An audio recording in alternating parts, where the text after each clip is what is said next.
또 주님을 함께 배워서 반갑고 감사합니다. 오늘 말씀은 성도의 속죄제물과 성도의 생활이라 이런 제목으로 말씀을 드립니다.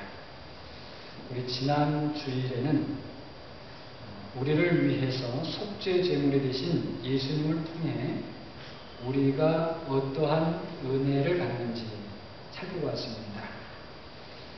예수님께서 우리를 위해서 속죄제물이 되셨다라고 하는 것은 우리를 위해서 십자가에서 피를 흘리셔 죽으셨다, 그런 말씀입니다.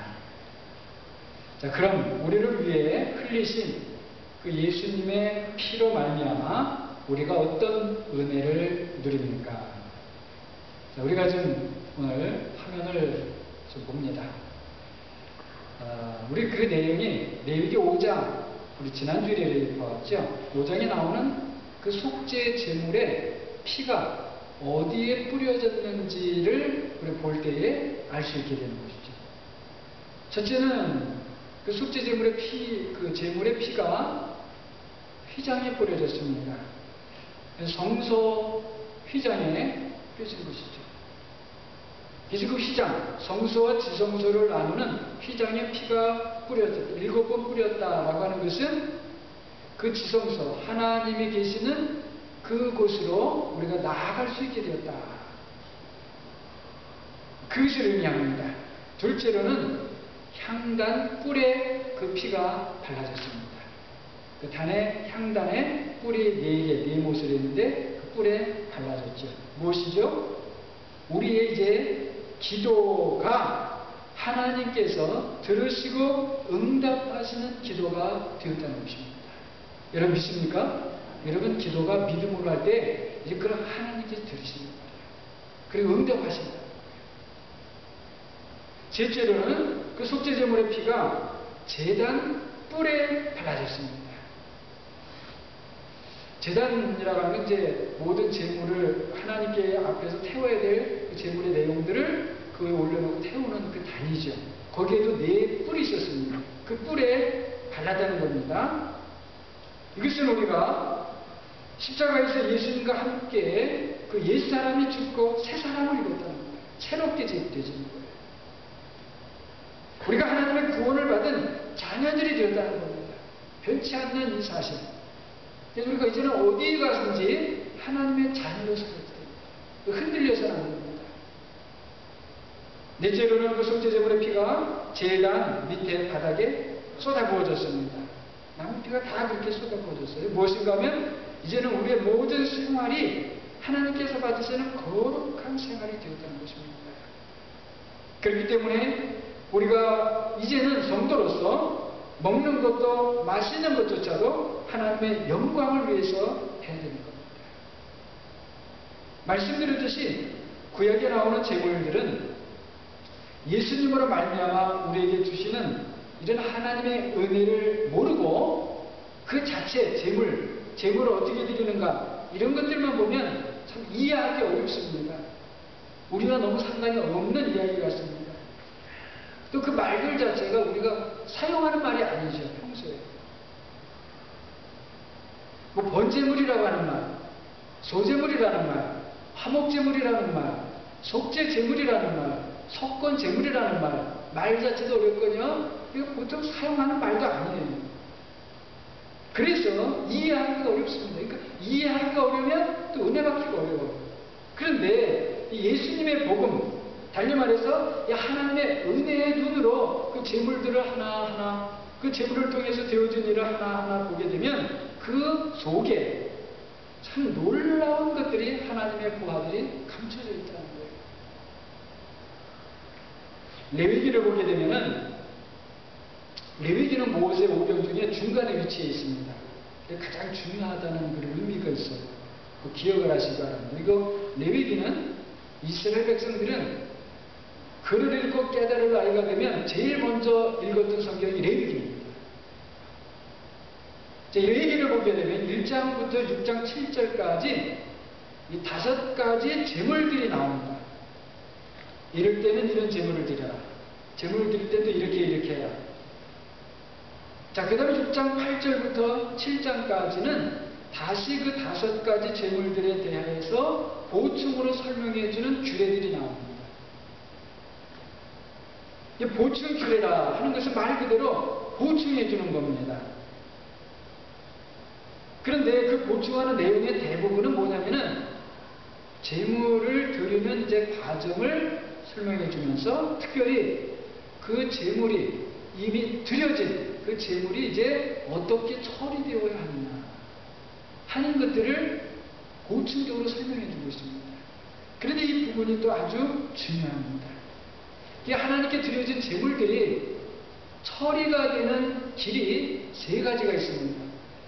그러니까 하나는 제물들의 부분들의 어떤 부분은 말하자면 기름덩어리라든지 뭐 콩팥이라든지 그런 것들은 제단에 올려져서 하나님께 태워졌어요.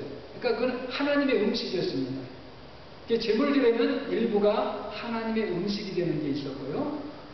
고기라든지 이런 부분들은 그 어떤 또 다른 이 부분들은 사람들이 먹는 음식이 되었습니다.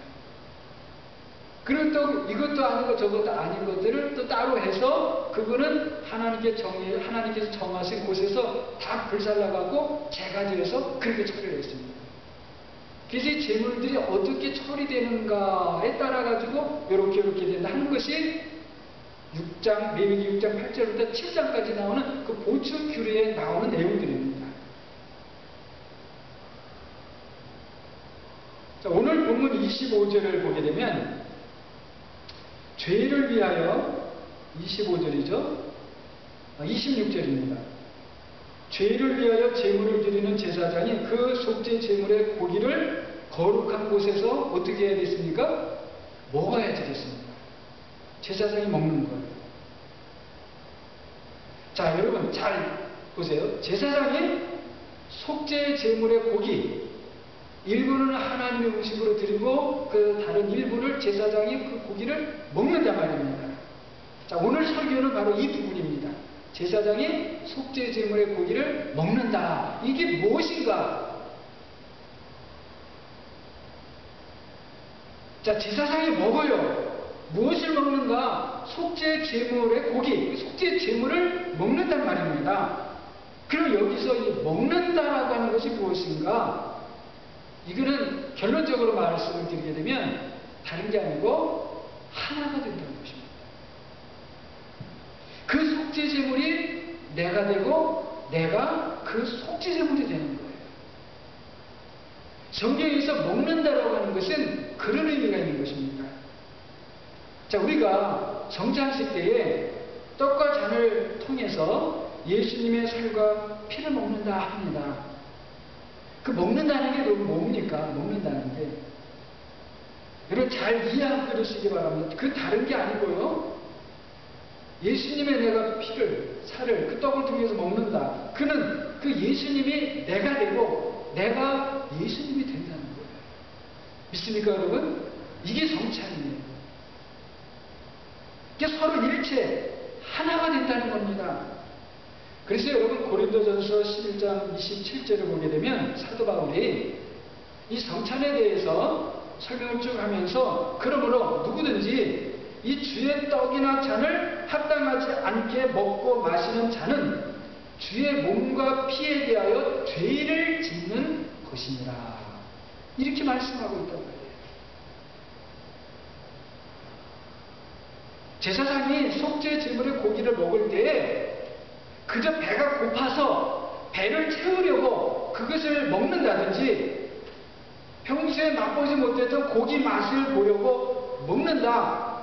이것은 곧 그냥 똑같은 세상의 고기를 먹는 거지 속죄 제물을 먹는 게 아닌 거예요. 그러면 제사장이 속죄 제물을 먹을 때 어떻게 해야 하는가?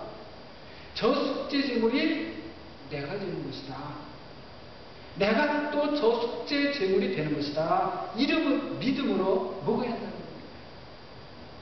겁니다. 성경에서 먹는다라고 하는 것은 그런 뜻이기 때문에 너무나 중요한 거예요. 그래서 성찬식이 너무나 중요한 겁니다. 우리 설교를 통해서 하나님의 말씀이 전해지고 그걸 듣고 우리의 속에 마음에 담고 그래서 그 말씀이 내 안에서 역사에서 말씀이 내가 되잖아요. 또 내가 말씀이 되잖아요. 그런 과정을 우리가 가게 되지 않습니까? 성찬이 똑같은 거예요. 그래서 여러분 앞으로 성찬 참여할 때는 꼭 이런 믿음으로 참여하시기 바랍니다.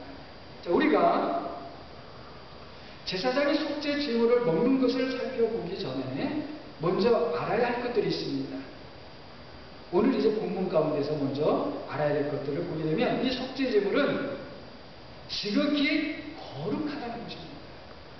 이 부분이 이제 아까 말씀드린 데 속죄 제물을 단지 고기를 먹으면 이건 지극히 거룩한 게 아니에요. 이건 속죄 제물이기 때문에 하나님께서도 동일한 이 제물의 이 짐승의 다른 부분을 하나님 음식으로 먹은 그런 동일한 짐승의 다른 부분을 우리 사람이 먹는, 말하자면 하나님의 음식과 같은 것을 내가 먹는 것이기 때문에 이건 지극히 거룩하다는 거예요.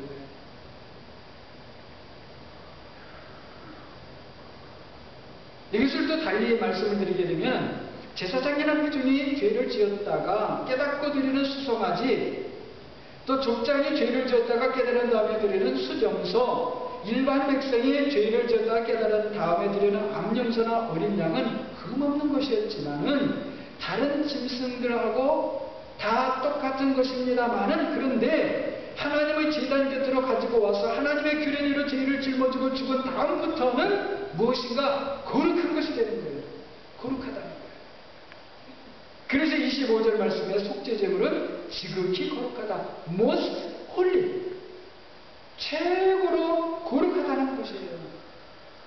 그래서 이 거룩한 정도가 어느 것인가, 어느 정도인가 하는 것을 오늘 이 본문의 내용이 그럼 어느 정도로 거룩한가 그걸 말씀합니다. 그 고기에 접촉된 사람이 거룩하게 됩니다.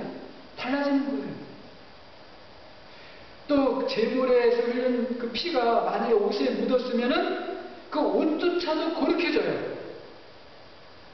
또 그 고기를 삶은 그릇들도 거룩해져 가지고 어떤 그릇은 깨버려야지 되고 어떤 것은 또 깨끗하게 씻어야지 됩니다. 그만큼 속죄 제물은 거룩하다는 것이에요. 보통 고기만 그렇겠어요? 안 그렇지요. 보통 짐승이 죽어갖고 뭐 피가 되어 튀겼다. 그럼 내 옷이 거룩해집니까? 아니에요. 그게 아니에요. 그런 짐승의 고기를 내가 만졌다. 아니에요. 그게 아니에요. 이거는 처음에는 똑같은 세상 짐승이었으나 하나님 앞에 와서 그 죄를 고백하고 그 머리에 안수하고 그리고 하나님의 제물로 바쳐지는 그때부터는 이 제물은 거룩한 제물이 된 겁니다. 그래서 그 제물을 먹는 사람도 어떻게 돼요? 거룩한 사람이 돼요. 자, 이것이 중요하다는 것이죠. 이것이. 그렇기 때문에 그 고기를 먹는 사람, 그냥 고기를 먹는 게 아니라는 그런 말씀입니다. 자, 여러분 이 정도로 이제 이 제사장이 고기를 먹는다는 게 속죄 제물의 고기를 먹는다는 게 보통 일이 아니구나. 그러니까 마음을 가지시고 참고적으로 29절에 보게 되면 제사장의 남자는 모두 그 고기를 먹으라 했는데 여기서 제사장의 남자는 뭐냐면 제사장 그 집에 속한 모든 남자들입니다. 제사장 집안의 남자들, 제사장의 자손들 중에 남자들 다 먹어요. 자, 여기에 대해서 한 가지 더 참고로 보여 30절을 보게 되면 이제 여러분이 이렇게 볼 때 이게 지금 앞뒤가 좀 곤동이 된다 할 수 있기 때문에 30절에 대한 말씀을 드립니다. 이 30절을 보게 되면 피를 가지고 회막에 들어가 성소에서 속죄하게 한 속죄제 제물의 고기는 먹지 못할지니 그 고기는 제사장이 먹는 게 아니고 불사를지니라. 그렇게 말씀합니다. 그 앞에서는 26절에서는 제사장 그 고기를 먹으라고, 속죄 제물 고기를 먹으라고, 30절에서는 또 먹지 말라고 하고, 이게 무엇인가? 곤동이 된단 말이에요. 제사장이 먹어서는 안 되는 것을 구별을 하셨는데 속죄 제물 중에 피를 가지고 성소에 들어가는 그거는 제사장이 먹지 말아요. 그는 어떤 그러면 제물이 그랬는가? 제사장과 회중이 죄를 지었을 때 드린 제물은 성소 안으로 그 피를 가지고 들어갔습니다. 그 제물의 고기를 먹지 말라는 거예요. 그 다른 제물의 고기를 먹으라. 그건 뭐냐면 족장문이 리더예요. 리더와 일반 백성이 드리는 속죄 제물, 그것이 제사장이 먹는 고기에 해당되는 겁니다. 그러니까 제사장과 그 집의 남자들이 먹는 속죄제물의 고기는 다시 말씀을 드리면 족장, 리더와 그 백성들 가운데 리더와 일반 백성, 보통 그냥 멤버 오브 더 커뮤니티, 그 공동체, 이스라엘 공동체 한 멤버가 죄를 지었을 때 그걸 깨닫고 드리는 속죄제물에 그것은 제사장이 먹는다. 자, 이제는 우리가 다시 26절로 돌아갑니다. 자, 죄를 위하여 제사 드리는 제사장이 그것을 먹되. 자, 여기서 먹는다는 것은 앞에서도 말씀드렸듯이 그냥 먹는 게 아니라 일체되는 것, 하나 되는 것이라고 말씀을 드렸습니다. 그러면 제사장이 속죄제물과 속죄제물을 먹음으로 해서 그 고기를 먹음으로 해서 하나가 된다고 하는 것이 무엇인가? 이것을 두 가지로 여러분에게 말씀을 드립니다. 자, 첫째는 첫째, 속죄제물을 먹는 내가 죄인이라고 하는 것입니다. 여기서 죄인도 그냥 세상적인 의미에서 단순한 죄인이 아닙니다. 세상적인 의미의 죄인은 뭐 도둑질을 했다, 뭘 했다, 죄된 행위가 있어야 죄인 아닙니까? 그런데 그게 아니에요. 그 속죄제물을 먹는 그 사람은 하나님 앞에 본질상 죄인다 하는 죄인이다. 왜 그렇습니까? 속죄제물이 거룩하지요. 그래서 그 제물의 고기를 먹는 사람도 죄인인 거예요. 세상적인 의미의 죄가 아니고 좀 다른 구별된 의미의 그런 죄인이 돼요. 그런데 그렇기 때문에 이 죄인은 어떤 죄인이냐? 사실은 거룩한 죄인입니다. 이게 말이 좀 어폐가 있죠. 거룩하다고 하는 건 좋은 것이고 죄인이라고 하는 건 좀 흉하고 우리가 싫어하는 것인데 뭐 거룩한 죄인인데 이게 좀 안 맞는 것 같아요. 그러나 아니에요. 그렇지 않습니다. 하나님 보실 때의 죄인인 것이지 꼭 사람의 관점에서 그렇다는 건 아니에요. 그래서 거룩한 죄인이에요. 무슨 말씀인가 하면 하나님의 구원을 받는 죄인이라는 거예요. 자, 하나님의 구원을 받는데 먼저 중요한 것은 이 속죄제물을 먹는 사람은 내가 죄인이라는 것을 깨달아야 한다는 겁니다. 죄인이라는 걸 깨달아야 합니다. 그 제물을 먹는 제사장이 하나님의 계명을 어기고 못 죄를 지었기 때문이 아닙니다. 단지 그 속죄 제물을 먹었기 때문입니다. 여러분 그렇습니다. 누구든지 예수님을 믿는 사람은요 자신이 죄인인 것을 깨닫게 되는 겁니다. 내가 무슨 특별히 죄를 지었기 때문에가 아니고요. 예수님을 믿게 될 때 예수님의 살이 내 안에 들어오고 예수의 피가 내 속에 들어올 때에 내가 죄인이구나. 그것이 깨닫게 된단 말이에요. 다시 말씀을 드리면 하나님 앞에서 내가 본질상 죄인이구나. 죄의 값은 사망이라고 했는데 내가 사망에 이를 수밖에 없는 절대 절명의 죄인이구나 하는 것을 깨닫습니다.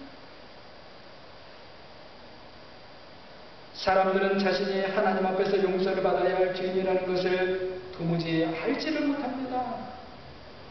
나를 낳은 부모를 거역하는 것은 죄를 짓는 것이라고 생각하면서도 나의 생명을 낳으신 하나님을 모르고 외면하는 것이 얼마나 큰 죄라는 것을 알지 못합니다. 하나님을 모르는 것이 큰 죄인 겁니다. 내 부모로 알아보지 못한다. 이거 얼마나 죄입니까? 사실 우리 사람이 이 정도가 아니죠. 자신을 낳은 부모를 몰라보고 하는 정도다. 요즘 세상은요. 자신이 낳은 부모도 속상하게 괴로우면요. 칼로 찌르는 세상이 됐더라고요. 여러분 한국의 뉴스를 보신 분들은 아실 거예요. 며칠 전에 얼마 전에 고3 그 아들 아이가 자신을 괴롭힌다고 엄마를 칼을 들고 찔러서 죽이고 말았습니다. 제가 그 뉴스를 보면서 다른 한편으로 생각하면 참 얼마나 괴로웠으면 하고 치근한 마음이 들기도 하지만 그렇다고 칼을 들고 그건 안 되지요. 우리 사람이 이렇게 악해진단 말이에요. 악한 존재란 말이에요. 왜 그렇습니까? 이 성경 말씀 그대로입니다. 모든 사람이 죄를 범하였으며 한 사람도 빼지 않고요. 말씀대로 드리면 도둑질했기 때문에 죄인이 아니고요. 하나님 앞에 우리가 본질상 죄인이라는 것, 죄인. 엄청나요. 우리가 이것을 깨달아야 한다는 말씀이지요. 내가 멸망받기로 예정된, 작정된 죄인이구나. 이것을 깨달아야 비로소 하나님 나를 용서해 주옵소서. 내 죄를 용서해 주옵소서. 하나님 나를 살려주세요. 하나님 이외에는 나를 구원하리가 없습니다. 하나님을 찾게 돼요. 우리 하나님은 하나님을 찾는 사람들을 찾아와 주시고 하나님을 구원한 사람들마다 용서와 구원을 베풀어 주시는 하나님이신 줄로 믿습니다. 우리 하나님은 그런 하나님이시기 때문에 속죄제를 먹는 사람마다 죄를 깨닫고 하나님께 돌이키게 된단 말이에요.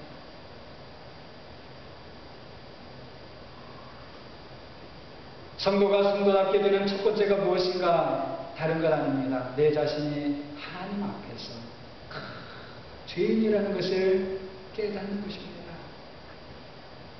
내가 죄인이라는 것을 점점 더 많이 깨달으면 깨달을수록 그와 같이 하나님의 은혜가 커지게 되는 겁니다.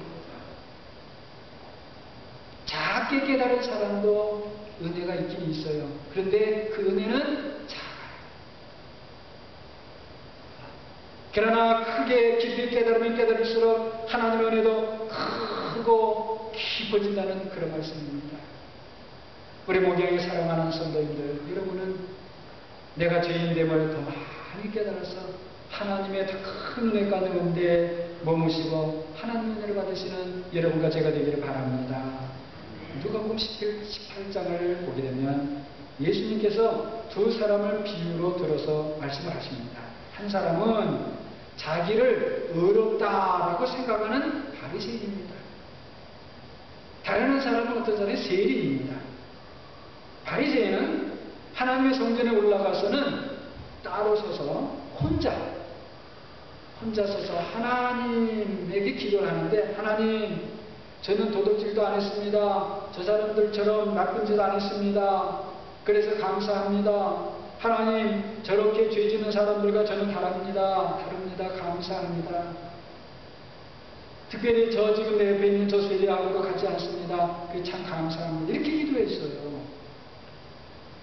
죄를 아무리 그래도 짓지 않았다는 거예요.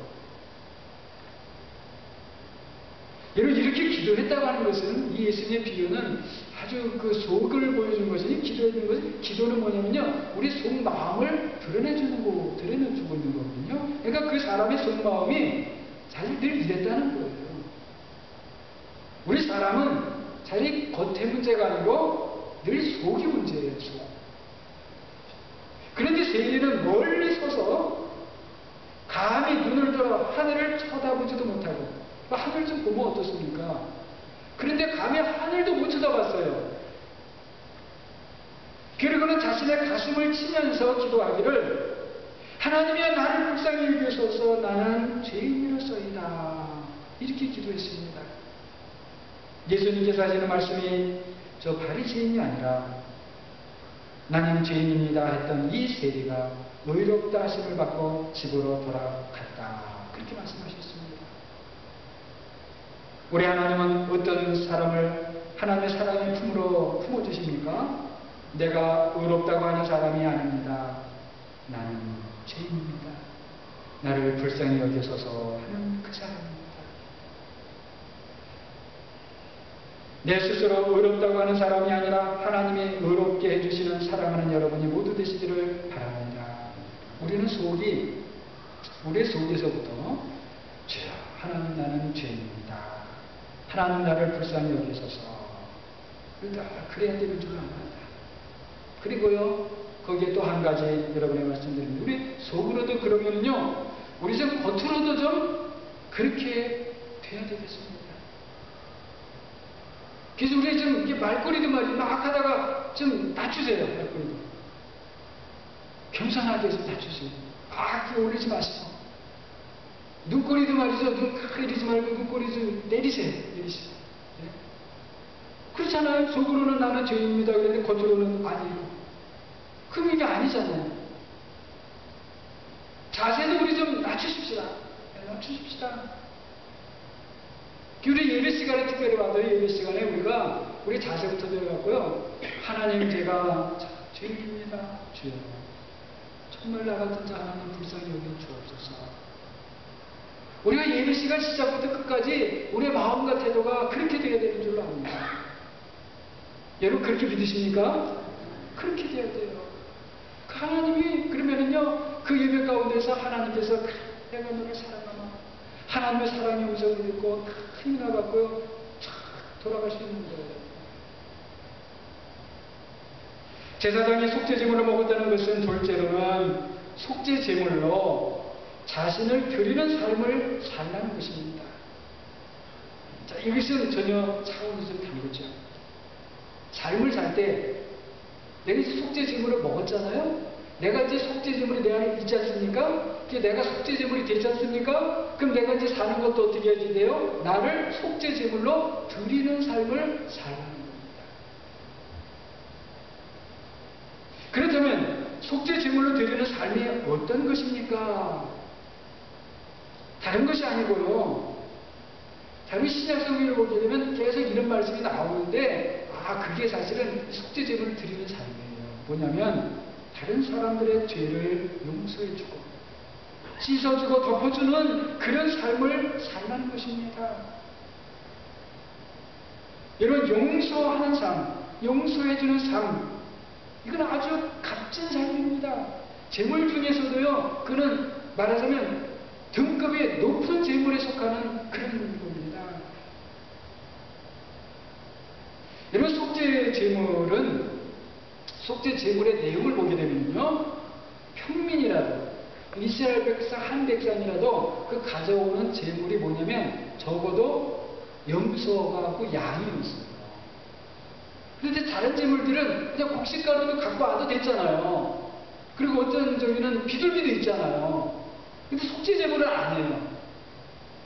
말씀드리는 제물 중에서 적어도 등급이 다 높아요. 그러니까 속죄제물을 드리는 삶은 그 자체가 상당히 값진 거예요.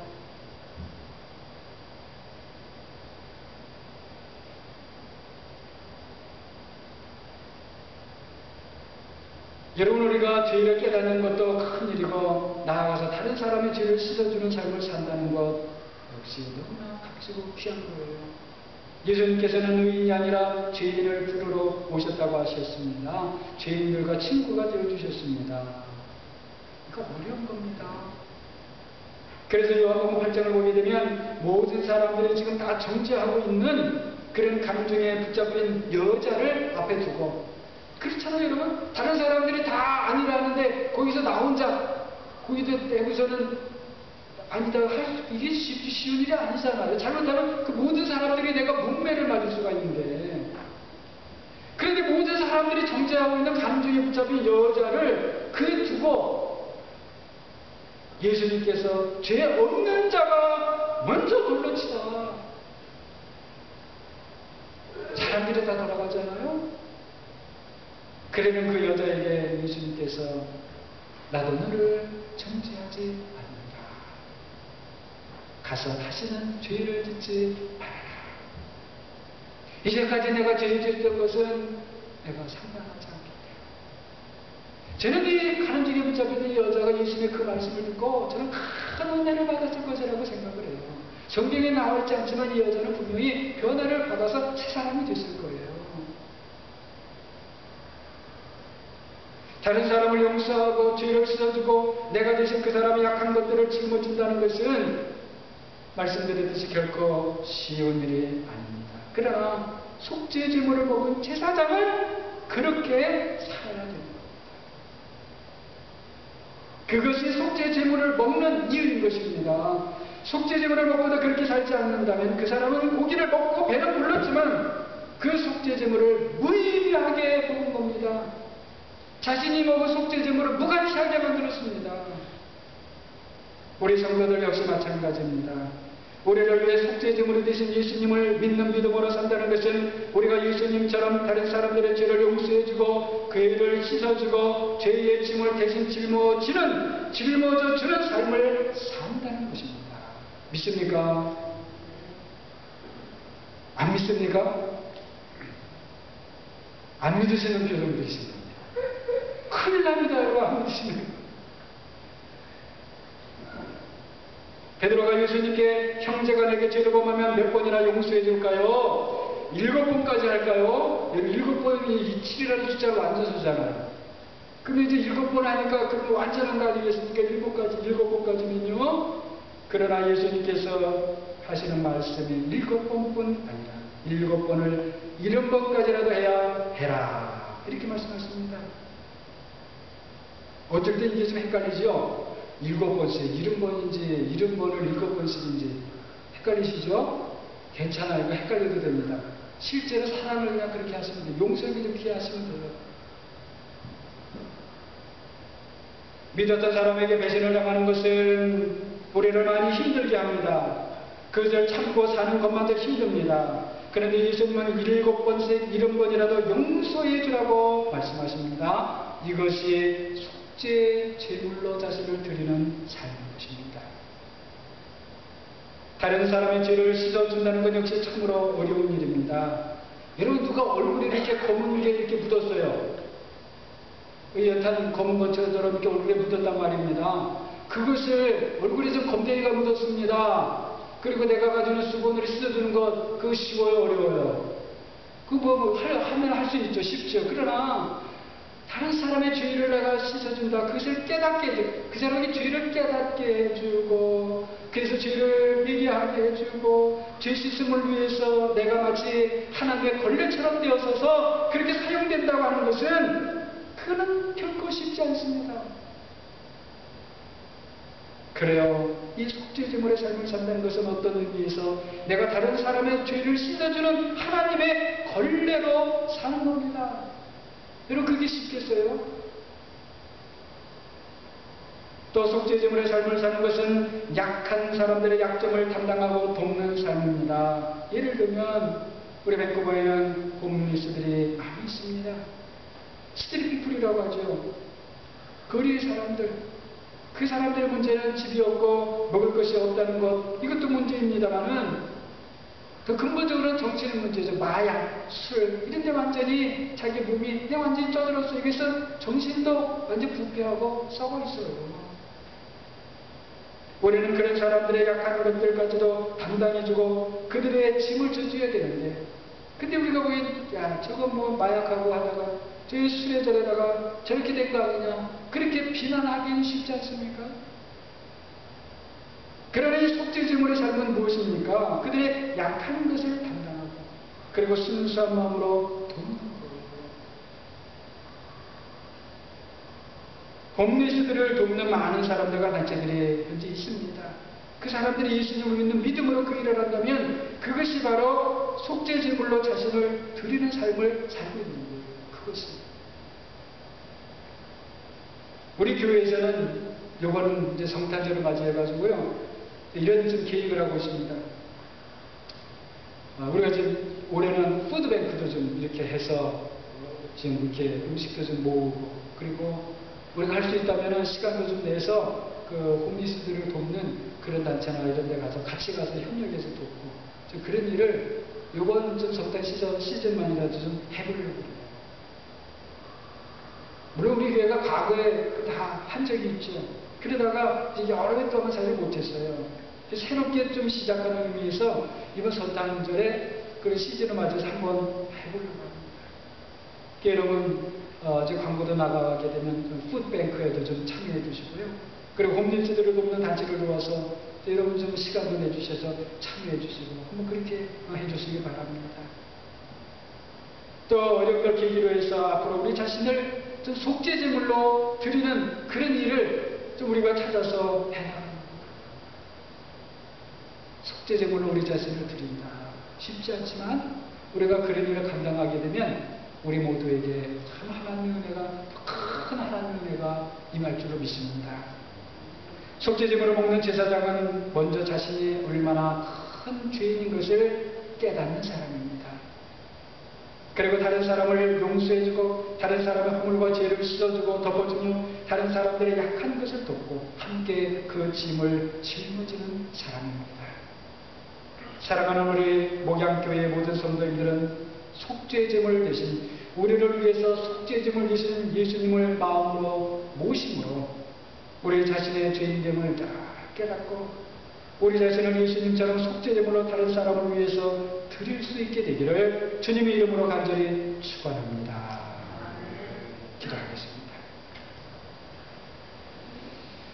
사랑의 주님, 오늘 우리가 구약의 5가지 제물들 가운데 속죄 제물의 삶이 어떠한 것인지를 우리가 배우고 들었습니다.